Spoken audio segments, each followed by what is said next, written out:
cinta ka negara jeung bangsa pelajari sistem negara urang. Sistem negara urang sistemna demokrasi. Cek bahasa internasional disebut government from the and for the people, cek reta siburi gitu.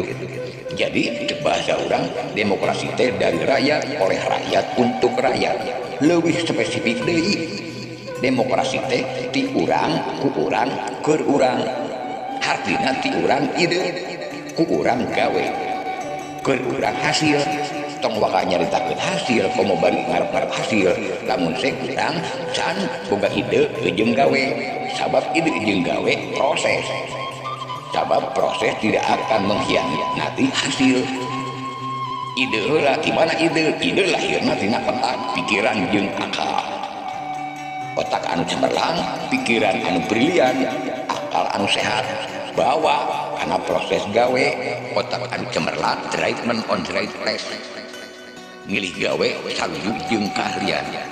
Pikiran anu brilian bakal bisa ngaresepkeun persoalan gawe dina waktu anu singkat. Akal anu sehat bakal terbebas dina sagala kesalahan. Lamun pareng gawe di instansi moal korupsi, lamun pareng dipercaya moal sulaya. Tah lamun geus kitu hartina urang yakin bakal sejahtera. Negara subur makmur gemah ripah loh dinawi aman sentosa karta laharja bakal kalaksanakeun lamun seuk masyarakatna geus sejahtera. Naon ari sejahtera?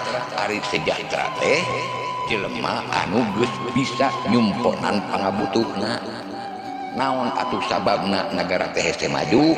Naon sababna boro-boro sifat subur makmur gemah ripah loh jinawi aman santosa karta raharja?